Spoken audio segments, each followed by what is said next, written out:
सरकार लाई है विद्यार्थियों के लिए डिजिटल लाइब्रेरी। बच्चों के उज्जवल भविष्य के लिए बिहार सरकार है सदा अग्रसर और तैयार। कक्षा 1 से कक्षा 12 तक की सभी पाठ्य पुस्तक पूरक सामग्री एवं वीडियो अब शिक्षा विभाग बिहार सरकार द्वारा विकसित पोर्टल पर है उपलब्ध। अध्ययन सामग्री देखने के लिए BEPCLots.bihar.gov.in पर विजिट करें अथवा एंड्रॉइड मोबाइल पर गूगल प्ले स्टोर से E-Lots ऐप डाउनलोड करें। शिक्षकों, अभिभावकों एवं बच्चों से अनुरोध है कि इस लाइब्रेरी का अधिक से अधिक लाभ उठाएं और अपनी पढ़ाई जारी रखें।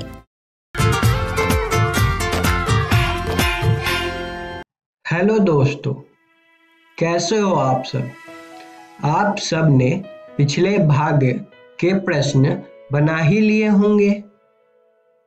तो आइए आज हम संख्याओं के साथ थोड़ा और खेलते हैं। आज हम इस भाग में पढ़ेंगे कि सम संख्या क्या होती है, विषम संख्या क्या होती है, सअभाज्य संख्या क्या होती है और अभाज्य संख्या क्या होती है, अभाज्य त्रिक क्या होते हैं। तो चलिए हम सबसे पहले देखते हैं कि सम संख्या क्या होती है। तो सम संख्या वह संख्या है जो 2 से पूर्णतः विभाजित हो जाते हैं, जैसे 2, 4, 6, 8, 10, 12 इत्यादि। तो आइए हम देखते हैं कि 4 और 6 सम संख्या कैसे है। तो हम सबसे पहले 4 के गुणनखंड निकालें। तो 4 के गुणनखंड कौन कौन से हैं? 1, 2 और 4। तो 2 गुणनखंड है, तो 2 से 4 पूर्णतः विभाजित हो रहे हैं, इसलिए 4 सम संख्या है। या हम 4 को 2 से विभाजित करें तो यह पूर्णतः विभाजित हो रही है, तो 4 सम संख्या हुई। आप सब सम संख्या को या तो गुणनखंड से निकाल सकते हैं या विभाजित करके निकाल सकते हैं। आपको जो भी सरल लगे आप उससे निकाल लीजिए। इसी तरह हम 6 का निकालते हैं। तो 6 का गुणनखंड कौन कौन से हैं? 1, 2, 3 और 6। तो 2 से यह पूर्णतः विभाजित हो रहा है, तो यह सम संख्या हुई।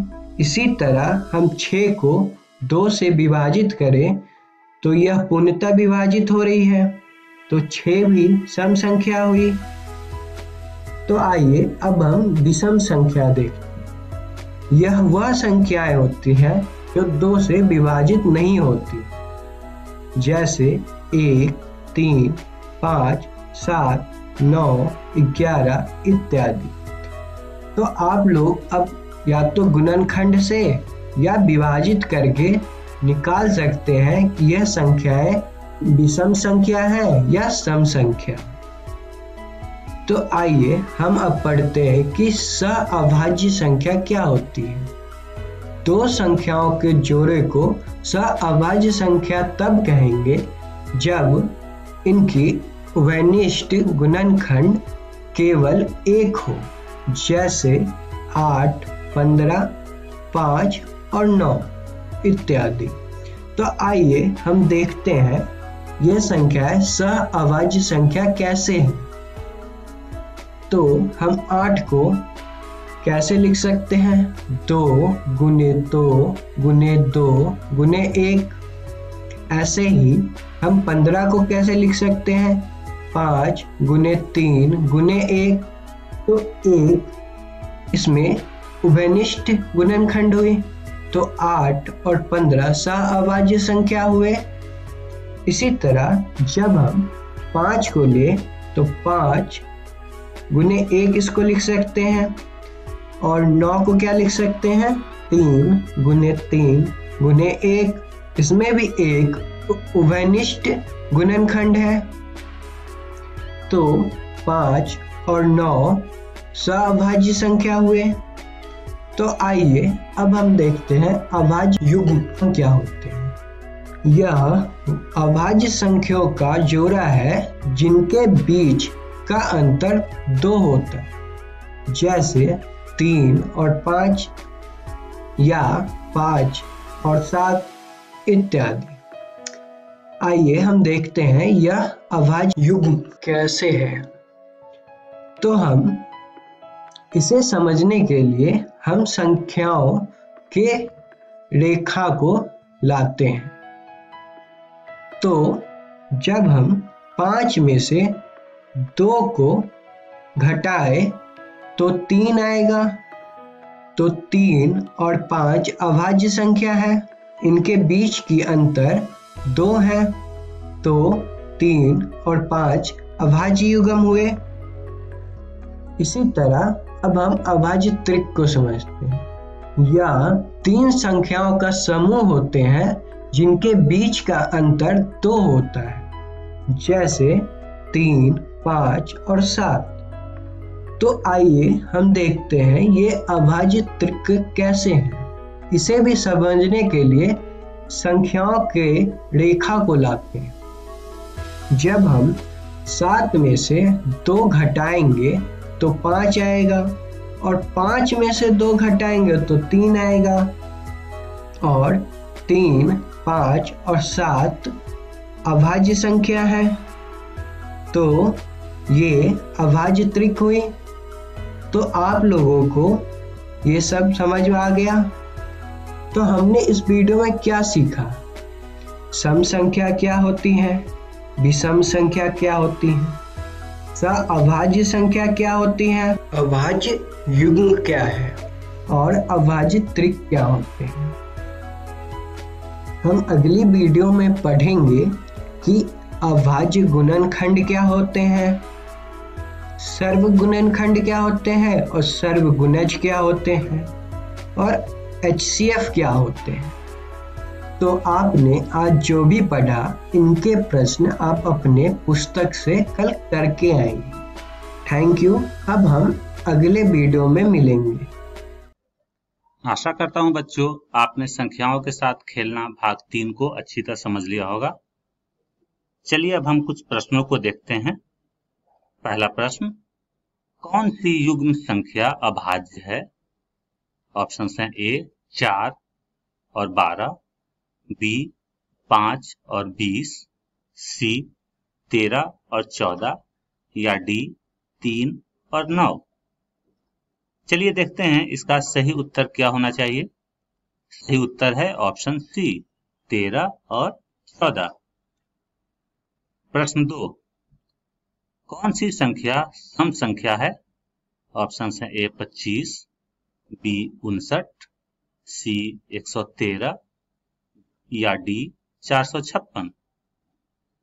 चलिए बच्चों देखते हैं इसका सही उत्तर क्या होगा। सही उत्तर है ऑप्शन D 456। कौन सी युग्म अभाज्य युग्म है? ऑप्शन हैं A 15 और 17, B 17 और 19, C 23 और 25, या D 53 और 55। चलिए बच्चों देखते हैं इसका सही उत्तर क्या होना चाहिए। सही उत्तर है ऑप्शन B 17 और 19। प्रश्न 4, कौन सी संख्या विषम है? ऑप्शन हैं A 156, B 59, C 594, या D 28। चलिए देखते हैं इसका सही उत्तर क्या होगा। सही उत्तर है ऑप्शन B 59। प्रश्न 5, सबसे छोटी सम संख्या और विषम संख्या कौन सी है? ऑप्शन हैं 2 और 1, B 1 और 2, C 2 और 3, या D 3 और 2। चलिए हम देखते हैं इसका सही उत्तर क्या होगा। सही उत्तर है ऑप्शन A 2 और 1।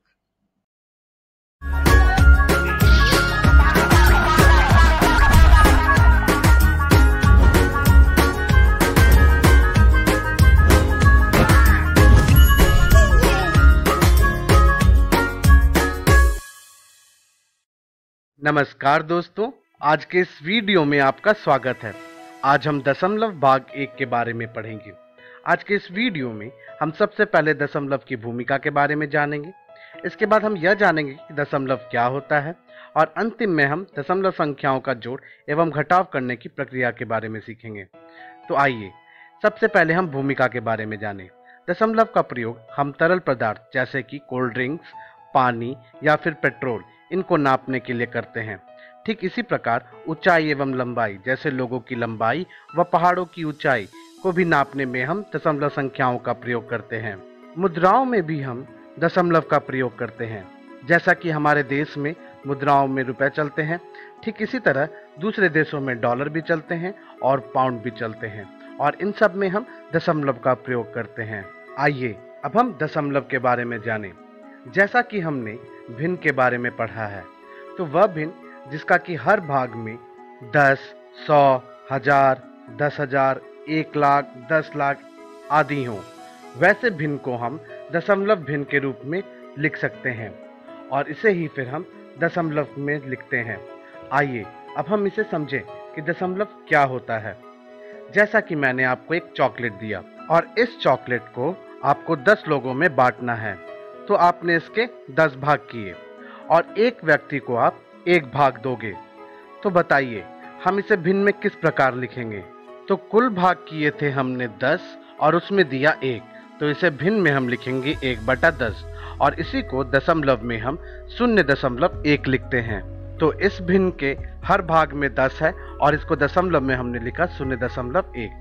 इसी प्रकार अगर मैं कहूँ कि इस चॉकलेट के 10 भाग हैं और इसे आपको 5 व्यक्तियों में देना है, तो हर व्यक्ति को 2 भाग मिलेंगे। तो हम इसे दशमलव में कितना लिखेंगे? जी हाँ, 0.2। तो हम कह सकते हैं अगर हर व्यक्ति को 2 भाग मिलते हैं 10 में से, तो उसे हम दशमलव में 0.2 लिखेंगे। जैसा कि हम जानते हैं पूर्ण संख्याओं में अंकों के अपने स्थान होते हैं। दाएं से बाएं तरफ बढ़ते वक्त हर अंकों के अपने अपने स्थान होते हैं। वैसे ही दशमलव संख्याओं में इकाई के बाद दाहिने तरफ अंकों के स्थान होते हैं। दशमलव संख्या में सबसे महत्वपूर्ण होता है दशमलव। इसके दाहिने तरफ व बाएं तरफ हम अंकों को दर्शाकर दशमलव संख्या लिखते हैं। जो बीच में बिंदु है यही हमारा दशमलव है। इसके दाहिने व बाएं दोनों तरफ आप देख सकते हैं कि हम अंकों को लिखते हैं और यही इनके स्थान होते हैं। दशमलव से पहले जो अंकों के भाग होते हैं उस भाग को हम पूर्ण संख्या भाग कहते हैं और दशमलव के बाद जो अंकों का भाग होता है उसे हम दशमलव भाग कहते हैं। आइए अब हम दशमलव संख्याओं का जोड़ एवं घटाव के बारे में सीखें। इससे पहले हम उदाहरण के लिए 2 पूर्ण संख्याओं का जोड़ देखते हैं। जैसा कि आपको मालूम हो कि पूर्ण संख्याओं का जोड़ के लिए हम सबसे पहले दाहिने से बाएं की तरफ बढ़ते हैं और उसके बाद संख्याओं को जोड़ते हैं। तो सबसे पहले हम संख्याओं को उनके स्थान के हिसाब से लिख लेंगे। तो 256 को हमने यहाँ पे उनके अंकों के स्थान के हिसाब से लिख लिया और ठीक इसी तरीके से 219 को भी लिख लेते हैं और इसके बाद हम दाहिने से बाएं की तरफ बढ़ते वक्त हम अंकों को आपस में उनके अंकों के स्थान के हिसाब से जोड़ते जाएंगे। जैसा कि इनको जोड़ने पे हमें उत्तर ज्ञात होगा 475। ठीक इसी प्रकार अब हम दशमलव संख्याओं को लेते हैं। तो यहाँ पर मैंने 2.13 जोड़ 1.42 को लिया है। तो हम सबसे पहले क्या करेंगे? जी हाँ, स्थानों के हिसाब से दशमलव संख्याओं को लिख लेंगे। जैसा कि आप देख सकते हैं 2.13 में हमने यहाँ पर स्थान में 2 को दशमलव से पहले व 1 को दशमलव के ठीक 1 बाद व 3 को दशमलव के ठीक 2 बाद लिख लिया है। इसी प्रकार 1.42 को भी हम इनके अंकों के स्थान के हिसाब से लिख लेंगे। तो कुछ इस प्रकार हम 1.42 को लिखेंगे। अब सबसे महत्वपूर्ण दशमलव संख्याओं के जोड़ एवं घटाव में है वह है दशमलव का लिखना। जी हाँ, हमें सबसे महत्वपूर्ण यह याद रखना है कि दशमलव संख्याओं को जोड़ एवं घटाव करने के समय जो दशमलव है उसे हम एक क्रम में लिखें। इसके आधार पर सजाने के बाद हम दाएं से बाएं की तरफ बढ़ेंगे और अंकों को उनके स्थान के हिसाब से जोड़ते जाएंगे। तो 3 व 2 को जोड़ने पर हमें ज्ञात हुआ 5, 4 व 1 को जोड़ने पे ज्ञात हुआ 5। अब जैसा कि हमारे पास यहाँ दशमलव है तो हम दशमलव देंगे और अंतिम में 2 जोड़ 1 हो जाएगा 3। तो हमारा उत्तर होगा 3.55। अब इन दशमलव संख्याओं को जोड़ना तो बड़ा ही आसान था, क्योंकि यह जो दशमलव संख्याएं हमें दी गई हैं, यह दशमलव संख्याएं सामान्य दशमलव संख्याएं हैं। सामान्य दशमलव संख्याएं उन दशमलव संख्याओं को कहते हैं जिनमें दशमलव के बाद जो अंकों की संख्या हो वह बराबर हो। जैसा कि आप देख सकते हैं, यहाँ पर दशमलव के बाद दोनों ही संख्याओं में 2-2 अंक हैं, तो इनको हम समान दशमलव संख्याएं कहते हैं। लेकिन तब क्या करेंगे जब हमारे पास असमान दशमलव संख्याएं हों। जैसा कि आप यहाँ पर देख सकते हैं, उदाहरण में जो दशमलव के बाद अंक हैं उन सभी संख्याओं में अंकों की संख्या बराबर नहीं है। तो ऐसे स्थिति में हमें असमान दशमलव संख्याओं को समान दशमलव में बदलना होगा। और यह कैसे करते हैं? इसके लिए हम शून्य का प्रयोग करते हैं। उदाहरण के लिए हमने 1.2 एवं 1.2 शून्य शून्य को लिया है। दोनों का ही मान बराबर है। जी हाँ, किसी भी दशमलव संख्या के अंतिम में दाहिने तरफ हम कितने भी शून्य लगाएं, उनके मान में कोई भी परिवर्तन नहीं आता। इसलिए 1.2 और 1.200 दोनों का ही मान बराबर है और 3.89 का मान भी उतना ही होगा जितना कि 3.890 का होगा। तो इस प्रकार दो असमान दशमलव को हमने समान दशमलव में बदल दिया। आइए अब इनका हम प्रयोग कर देखें। तो अगर मैं यहाँ पे लेता हूँ 3.89 में से मुझे 1.2 घटाना है, तो सबसे पहले असमान दशमलव को हम समान दशमलव में बदलेंगे और इसके लिए हमने इनको बदलकर 3.89 में से 1.20 को घटाने का ले दिया। अब संख्याओं को उनके अंकों के स्थान के हिसाब से लिख लेंगे और इनको आपस में घटाएंगे। तो सबसे पहले 3.89 व 1.20 को उनके दशमलव के हिसाब से लिख लिया और अब हम इनको इनके अंकों के स्थान के हिसाब से दाहिने की बाएं की ओर जाते वक्त घटाते जाएंगे। तो 9 से 0 गया तो हमारे पास बचा 9, 8 से 2 गया तो हमारे पास बचा 6। वह दशमलव को दशमलव की तरह लिख लेंगे और अंतिम में 3 में से 1 घटाएंगे और हमारे पास बचेगा 2। तो हमारा जो उत्तर होगा वह होगा 2.69। तो आज के इस वीडियो में सबसे पहले हमने दशमलव संख्याओं की भूमिका के बारे में जाना, फिर हमने यह भी जाना कि दशमलव किसे कहते हैं और अंतिम में हमने दशमलव संख्याओं का जोड़ एवं घटाव के बारे में सीखा। अब अगली वीडियो में हम सबसे पहले दशमलव संख्याओं का सरलतम भिन्न निकालना सीखेंगे और अंतिम में हमने दशमलव संख्याओं का गुणन सीखेंगे। तो हम अपनी अगली वीडियो में मिलते हैं। आशा करता हूं बच्चों आपने दशमलव भाग 3 को अच्छी तरह समझ लिया होगा। चलिए अब हम कुछ प्रश्नों को देखते हैं। प्रश्न संख्या 1, 3.2 गुणा 0.4 बराबर क्या होगा? ऑप्शन है ए 128, बी 12.8, सी 1.28 या डी इनमें से कोई नहीं। चलिए देखते हैं इसका सही उत्तर क्या होगा। सही उत्तर है ऑप्शन सी 1.28। प्रश्न 2, 65.47 भागा 10 बराबर क्या होगा? ऑप्शन है ए 6.547, बी 65.47, सी 654.7 या डी इनमें से कोई नहीं।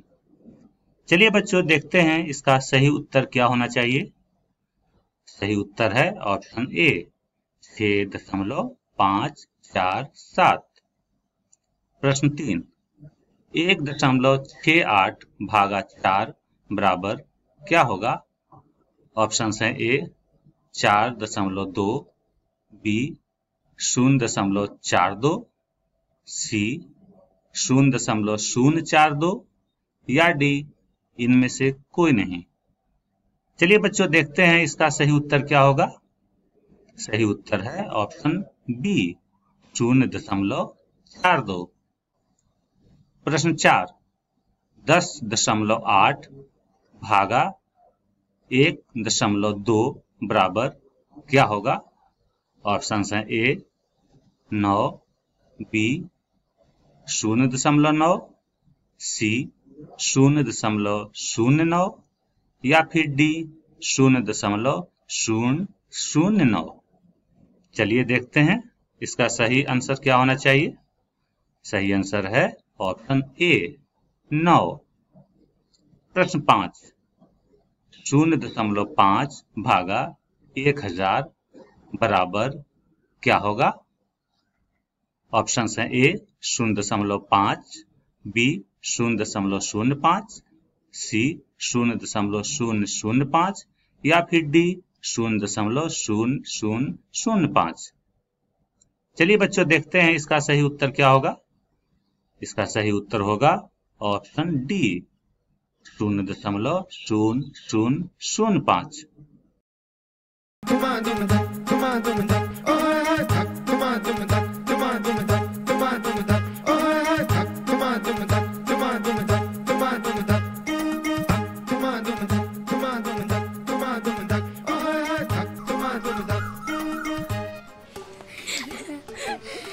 देख रीटा के पीछे क्या ये क्या हो रहा है? हाँ, क्या चल रहा है तुम लोगों का? क्या ये कैसा मजाक है? ना गद्दा है ना तकिया, फिर भी सोखता है बढ़िया। जो इतनी दोस्ती दिखाए, बोलो उसके साथ क्या सलूक किया जाए। मार दिया जाए कि छोड़ दिया जाए, बोल तेरे साथ क्या सलूक किया जाए। जो इसे सुलझाएगी वो पहली की सहेली कहलाएगी कहलाएगी। तो खुशी, ये सब तुमने किया है ना? मैम मैं ऐसे नहीं कर सकती मैम। आपको तो पता है ना मैं तो कितनी सीधी सादी हूँ। एकदम सीधी सादी है। हाँ, अच्छा रीटा, चलो पहेली सुलझाओ तो। ना मार दिया जाए ना छोड़ दिया जाए, धोकर धूप में सुखा दिया जाए, सूती कपड़ा ही तो है इसका जवाब। बिल्कुल सही, पर और क्या हो सकता है?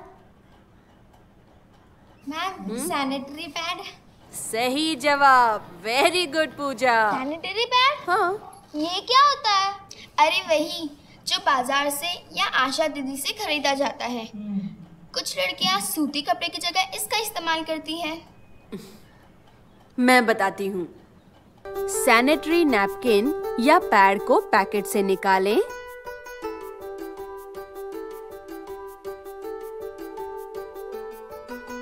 पीछे लगे कागज को उतार दें और कच्छी के अंदर लगा लें। ऐसा करने से पैड चिपका रहता है और खिसकने का डर भी नहीं रहता। मैम, लेकिन कपड़ा इस्तेमाल करें या सैनिटरी पैड, फर्क क्या पड़ता है ना? एक को बस खरीदना पड़ता है और दूसरे को नहीं। अरे तुम लोग हंस क्या रहे हो? मैं भी कभी कभी सीरियस होती हूँ। अच्छा रीटा, अब बताओ तो, कपड़ा हो या सैनिटरी पैड, इस्तेमाल करने के बाद मार दिया जाए या छोड़ दिया जाए? सिंपल है मैम, मार दिया जाए। कल माँ ने मुझे सिखाया था कि कपड़े को गड्ढे में गाड़ दे या जला दे। मेरे ख्याल से सैनिटरी पैड के साथ भी यही किया जाए। एकदम सही, तुम बिल्कुल सही सोच रही हो। वैसे रीटा क्लास में काफी बात करने लग गई है। हाँ? Very good. अच्छा, सैनिटरी पैड को तुरंत जला देना चाहिए या? सैनिटरी पैड गीला होता है तो उसे अखबार में लपेटकर घर के किसी कोने में रख देना चाहिए। और कुछ दिनों बाद सारे सैनिटरी पैडों को एक साथ लपेटकर जला दो। बहुत अच्छे। वैसे स्कूल के शौचालय में हमारे यहाँ इंसिनरेटर भी है। हम कपड़ा या पैड दोनों उसमें डाल के जला सकते हैं, है ना? ये हुई ना बात। वाह, दोस्ती हो तो रीटा और रुखसार जैसी। मैम, हाँ? ये तो सरासर नाइंसाफी है। मैं भी तो रीता की बेस्ट फ्रेंड हूँ। मेरी दोस्ती का क्या हुआ? अरे, इसमें तुम्हारी दोस्ती कहाँ से आई? मैंने ही तो पहली चिपकाई।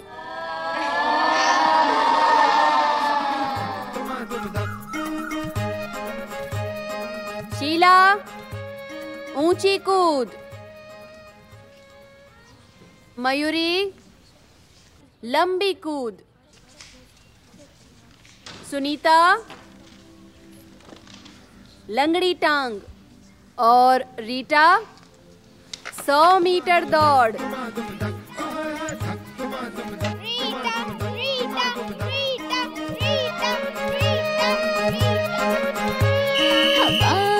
शोर है ये चर्चा, रोर है तेरे पंख है तैयार, ना रुकते तेरी अब रफ्तार, हौसलों में आ गई जा, तेरी ही जीत का है ये फरमान। ऐसी उड़ान लगा, पंछियों से आँख मिला, ऐसी उड़ान लगा, पंछियों से आँख मिला।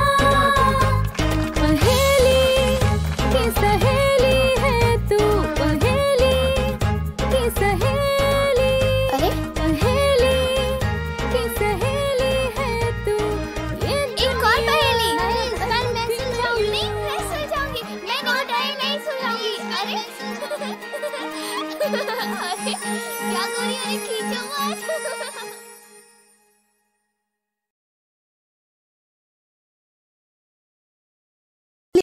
आंकड़ों का प्रयोग।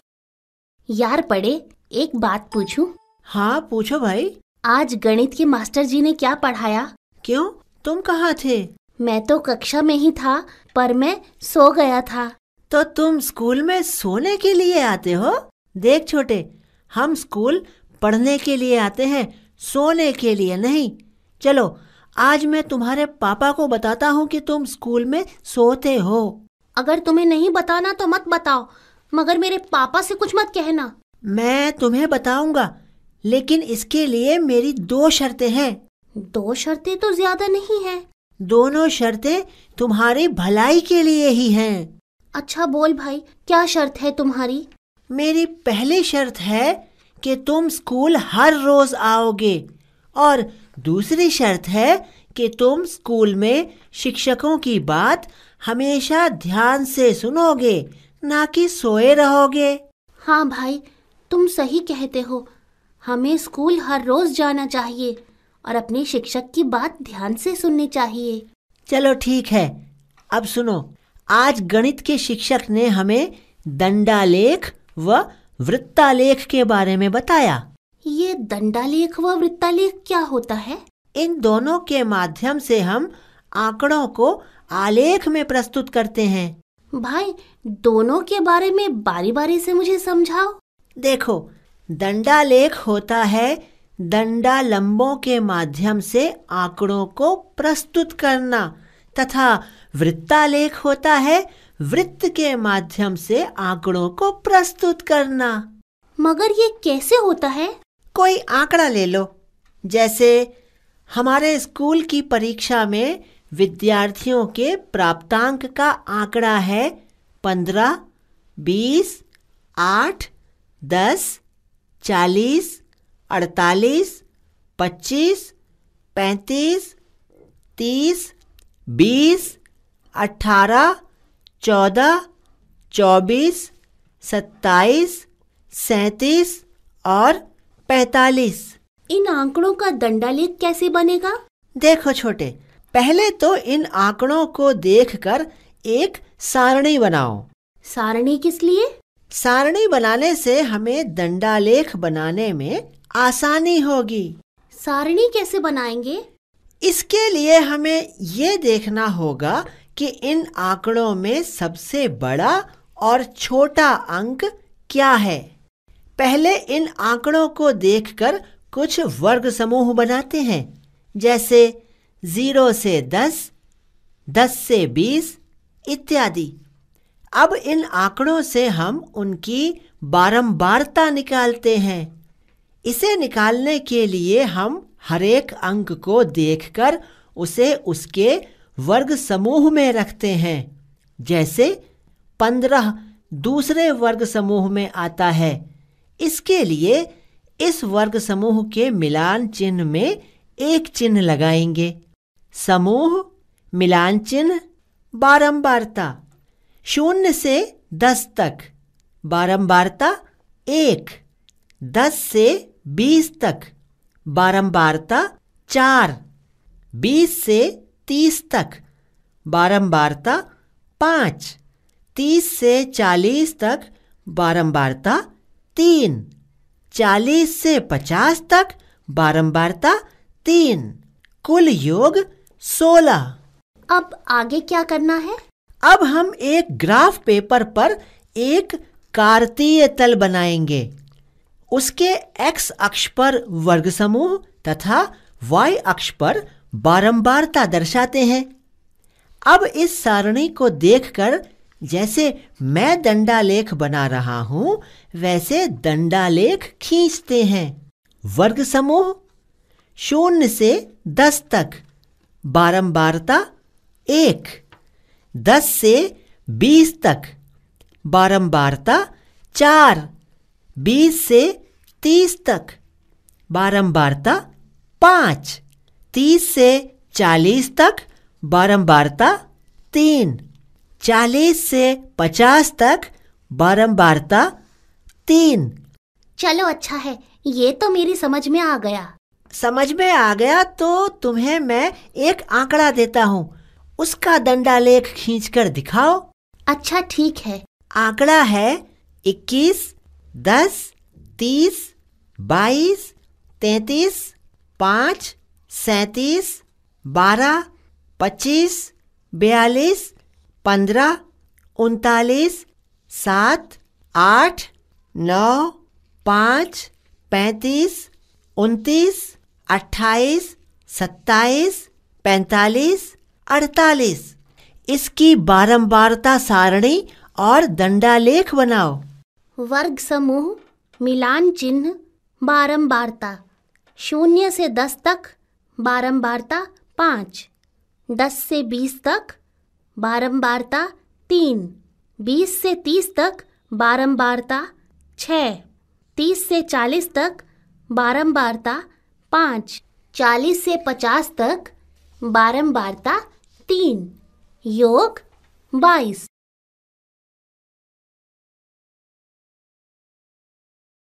ये सही है?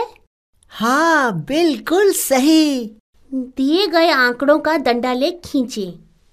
अध्यापकों की आयु, अध्यापकों की संख्या 20 से 25 तक अध्यापकों की संख्या 4, 25 से 30 तक अध्यापकों की संख्या 5, 30 से 35 तक अध्यापकों की संख्या 6, 35 से 40 तक अध्यापकों की संख्या 3, 40 से 45 तक अध्यापकों की संख्या 2, 45 से 50 तक अध्यापकों की संख्या 5। टेढ़ी मेढ़ी रेखा W क्षैतिज अक्ष के अनुदिश यह दर्शाने के लिए प्रयोग की गई है कि हम 0 से 20 तक की संख्या नहीं प्रदर्शित कर रहे हैं। अरे वाह, ये तो बिल्कुल सही। Click next to go to the next screen. दंडालेख समझ में आ गया, तो अब वृत्तालेख के बारे में बताऊं? हाँ हाँ भाई, जल्दी बताओ, अब घर भी जाना है। तो बताओ, वृत्त के केंद्र पर पूरा कोण कितने अंश का होता है? 360 अंश। बिल्कुल ठीक। अच्छा, मान लो कि हमें स्कूल के विद्यार्थियों द्वारा पसंद किए जाने वाले आइसक्रीम के आंकड़ों का वृत्तालेख बनाना हो। आइसक्रीम, विद्यार्थियों की संख्या। आइसक्रीम चॉकलेट, विद्यार्थियों की संख्या 50। आइसक्रीम वनीला, विद्यार्थियों की संख्या 25। आइसक्रीम अन्य, विद्यार्थियों की संख्या 25। इसके वृत्तालेख को हम कैसे तैयार करेंगे? इसके लिए पहले हम एक सारणी बनाएंगे। आइसक्रीम, विद्यार्थियों की संख्या, संपूर्ण का भाग, 360 अंश का भाग। आइसक्रीम चॉकलेट, विद्यार्थियों की संख्या 50, संपूर्ण के भाग का 50/100 बराबर 1/2 भाग। 360 अंश का भाग, 360 अंश गुणा 1/2 बराबर 180 अंश। Ice cream vanilla. विद्यार्थियों की संख्या 25। संपूर्ण के भाग का 25/100 बराबर 1/4 भाग। 360 अंश का भाग 360 अंश गुणा 1/4 बराबर 90 अंश। आइसक्रीम अन्य। विद्यार्थियों की संख्या 25। संपूर्ण के भाग का 25/100 बराबर 1/4 भाग। 360 अंश का भाग 360 अंश गुणा 1/4 बराबर 90 अंश। अब आगे क्या करना है? अब पहले किसी भी त्रिज्या का एक वृत्त खींचेंगे जिसका केंद्र O और त्रिज्या OA अंकित है। चॉकलेट के त्रिज्यखंड का कोण 180 अंश है। चांद का प्रयोग करके कोण AOB बराबर 180 अंश खींचेंगे। बचे हुए त्रिज्यखंडों को भी इसी प्रकार अंकित करेंगे। मुझे पूरा वृत्तालेख बनाकर दिखाओ। ठीक है, देखो, चॉकलेट 180 अंश तक स्थान घेरेगा, वनीला 90 अंश तक स्थान घेरेगा, अन्य 90 अंश तक स्थान घेरेगा। अब अच्छी तरह समझ में आ गया, तो घर चले? चलते हैं, पर पहले मुझे इस आंकड़े का वृत्तालेख खींचकर बताओ। ठीक है, क्या है आंकड़ा? एक बेकरी की दुकान में हुई बिक्री का आंकड़ा।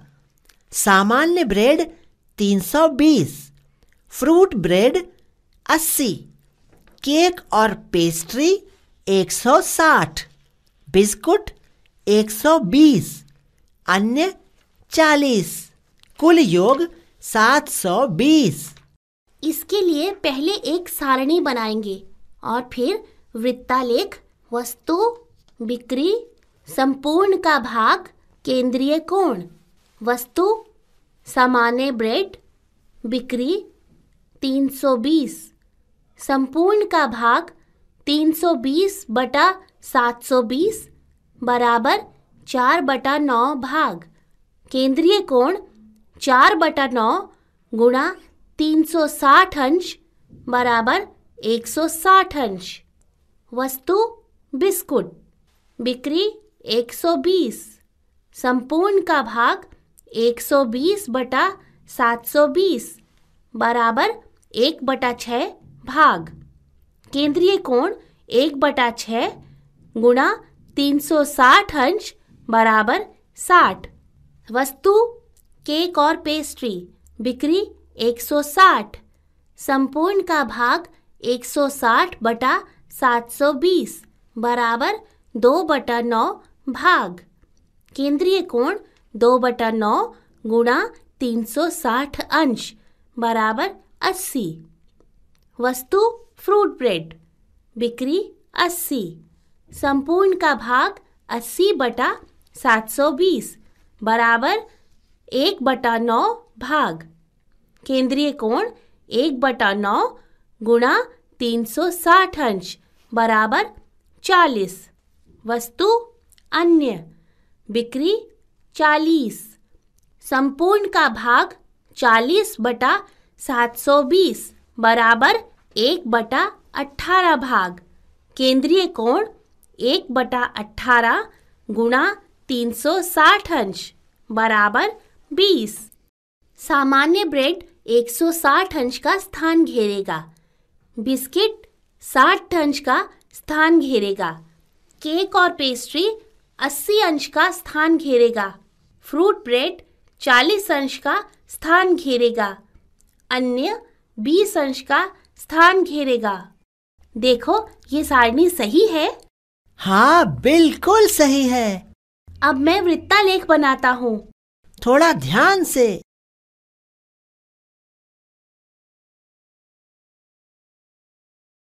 ये तो एकदम सही है। बहुत बहुत धन्यवाद। कोई बात नहीं भाई, बस मेरी शर्त याद रखना। ठीक है। सारांश: किसी भी आंकड़ों का दंडालेख बनाने के लिए पहले उन आंकड़ों की एक सारणी बनानी होती है। सामान्यतः सारणी में वर्ग अंतराल और बारंबारता होती है। कार्तीय तल के x अक्ष पर वर्ग अंतराल तथा y अक्ष पर बारंबारता अंकित करते हैं। अब सारणी को देखकर दंडालेख खींच सकते हैं। वृत्तालेख खींचने के लिए एक सारणी बनाते हैं जिसके द्वारा हमें केंद्रीय कोण का पता चलता है।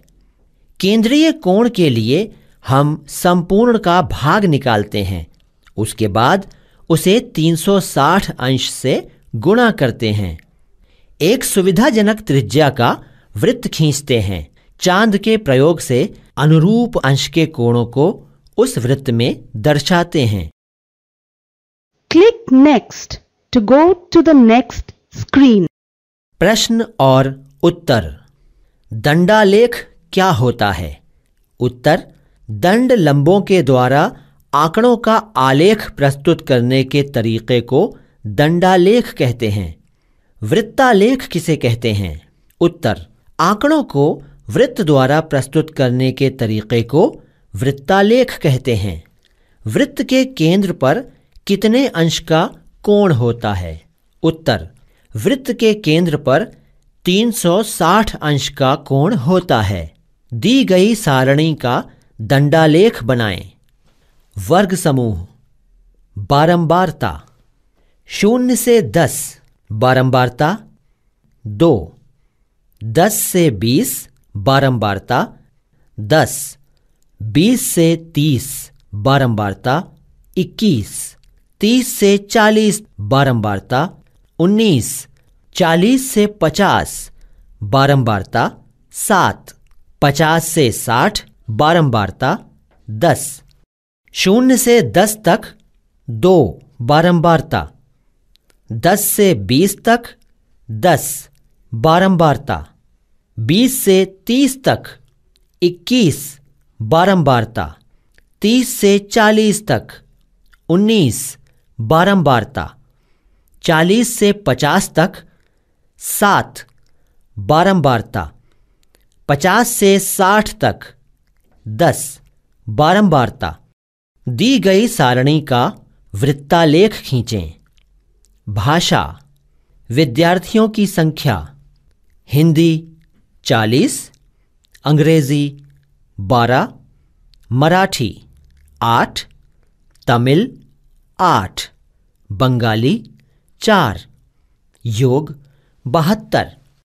उत्तर: केंद्रीय कोण के लिए सारणी इस प्रकार है। भाषा हिंदी, विद्यार्थियों की संख्या 40, संपूर्ण का भाग 40/72 बराबर 5/9 भाग। केंद्रीय कोण 5/9 गुणा 360 अंश बराबर 200 अंश।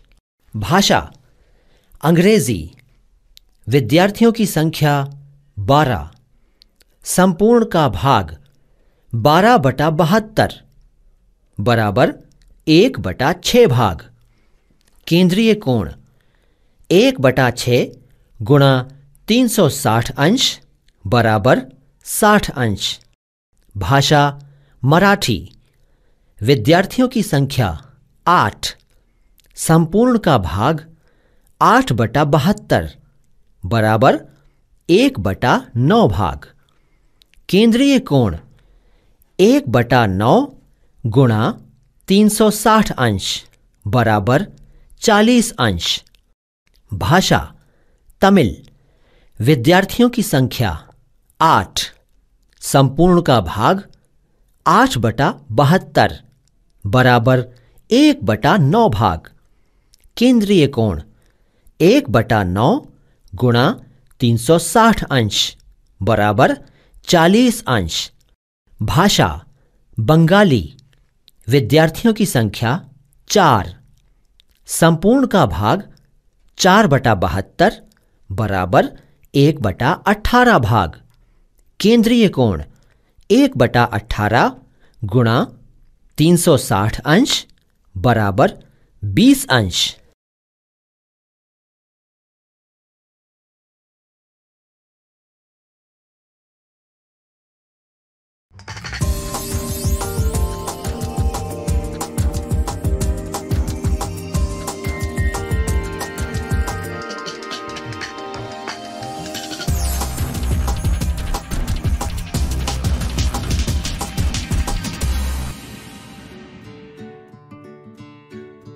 संजय गांधी जैविक उद्यान जू आउटरीच प्रोग्राम में आपका स्वागत है। आज हम चलेंगे लंग्स ऑफ द सिटी यानी संजय गांधी जैविक उद्यान के कैक्टस हाउस में, जिसे नागफनी घर कहा जाता है। यह घर बाहर से देखने में जितना खूबसूरत है उतना ही अंदर से रोमांचित करने वाला। कैक्टस एक ऐसा पौधा है जिसका तन गुद्देदार होता है, जबकि इसकी पत्तियां कांटों के रूप में बदल गई होती हैं। ये वज्र कंटका के नाम से भी जाने जाते हैं।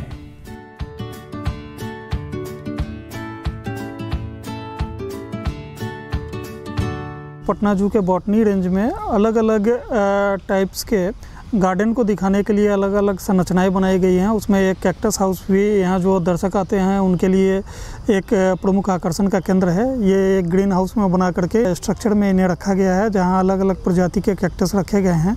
जनरली कैक्टस का नाम आते ही हमें ऐसा प्रतीत होता है वैसे प्लांट्स के बारे में जो जनरल टर्म्स में लोग समझते हैं कि जिसे पानी की आवश्यकता नहीं होती है और बिल्कुल रफ कंडीशन में रहते हैं। इस बात में सच्चाई है कि कैक्टस जो है सो काफ़ी हार्श प्लांट होते हैं, हार्श कंडीशन में ये सर्वाइव करते हैं और इनमें बहुत से तरह के मॉडिफिकेशंस नेचर के द्वारा किए गए हैं, जिससे ये वाटर लॉसेस जो होते हैं इवेपोट्रांसपिरेशन को कम करके अपनी आवश्यकता को पूरी करते हैं। और ये काफ़ी ड्राई एरियाज़ में भी, क्लाइमेटिक एग्रो क्लाइमेटिक जोन्स में भी पाए जाते हैं, जहाँ प्रेसिपिटेशन काफ़ी कम होता है वैसे जगहों पे भी ये पाए जाते हैं। ये सभी तरह के डेजर्ट्स वगैरह में पाए जाते हैं। ये कैक्टसी फैमिली को बिलोंग करते हैं और जो कैक्टस में लीव्स होते हैं वो मॉडिफाइड थॉर्न्स होते हैं, वो कांटे के रूप में परिवर्तित हो जाते हैं। इनके तने मोटे होते हैं जिसमें पानी भरा होता है। ये पानी इन पौधों के तनों में विशेष प्रकार से संरक्षित रहते हैं। कैक्टस पानी की कमी होने पर इस संरक्षित पानी का उपयोग करता है। प्रकाश संश्लेषण का कार्य भी इनके तने और टहनियां करती हैं। कैक्टस में पानी उसकी जड़ों की सहायता से आता है। इनकी मुख्य जड़ लंबी और मजबूत होती है। ये जड़ ही जमीन के नीचे से पानी खींचती है। कैक्टस पौधे में मौजूद पानी सामान्य पानी से मोटा जेल रूपी होता है। ये पानी रेगिस्तानी इलाकों में सफर कर रहे लोगों के लिए वरदान की तरह है। पानी बेस्वाद होता है, लेकिन इसे पीने से कोई नुकसान नहीं होता। कैक्टस प्लांट में मौजूद ये पानी पौधे को भी शुष्क और अत्यधिक तापमान से बचाता है। कैक्टस परिवार की लगभग 1750 प्रजातियां हैं। अधिकांश कैक्टस शुष्क वातावरण में पाए जाते हैं। यहां तक कि अटाकामा रेगिस्तान में भी यह पाया जाता है, जो पृथ्वी के सबसे शुष्क स्थानों में से एक है। पत्ती रहित चमकदार तना कैक्टस की विशेषता है।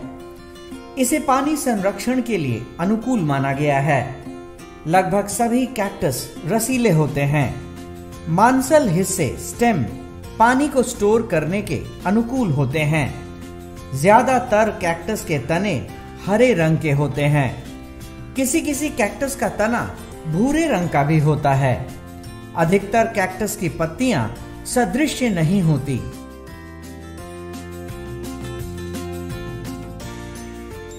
कैक्टस स्पाइन को विशेष संरचनाओं से उत्पन्न किया जाता है, जिन्हें ओरोलेक्स कहा जाता है। कैक्टस के तने अक्सर रिब्ड या फ्लेवर्ड होते हैं, जो बारिश के बाद आसानी से जल अवशोषित करता है। इसके बाद लंबे समय तक सूखा पड़ा रहता है। कैक्टस कार्बन डाइऑक्साइड को मैलिक एसिड के रूप में संग्रहित करता है।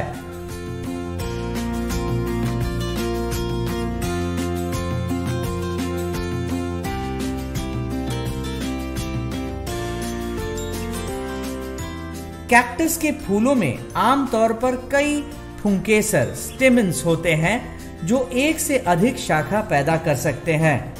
जमीन पर रहने वाले अधिकांश कैक्टस की जड़ बहुत अच्छी होती है जो सतह के चारों ओर फैलती है। कैक्टस का उपयोग कई प्रकार से किया जाता है। इसके कई प्रजातियों का उपयोग सजावटी पौधों के रूप में भी किया जाता है और कई प्रजातियों को चारा और भोजन विशेष रूप से उसके फल के लिए उगाया जाता है। कैक्टस यानी कांटों से भरा एक ऐसा पौधा जो अपने तनों में पानी को जमा कर शुष्क एवं रेगिस्तानी परिस्थितियों में भी काफ़ी अच्छे से सर्वाइव करता है और वो अपना वृद्धि करता रहता है। पटना जू में कैक्टस के काफ़ी प्रजातियाँ उपलब्ध हैं, जैसे golden ball, Cooper king, pink lymph, angel wings, balloon cactus इत्यादि। इसके रख रखाव एवं देखरेख पर काफ़ी ध्यान दिया जाता है। इसमें समय समय पर बेवेस्टिन का छिड़काव किया जाता है ताकि फंगस आदि से बचा रहे। आज के लिए बस इतना ही। कल फिर मिलेंगे अगले एपिसोड में। तब तक के लिए नमस्कार।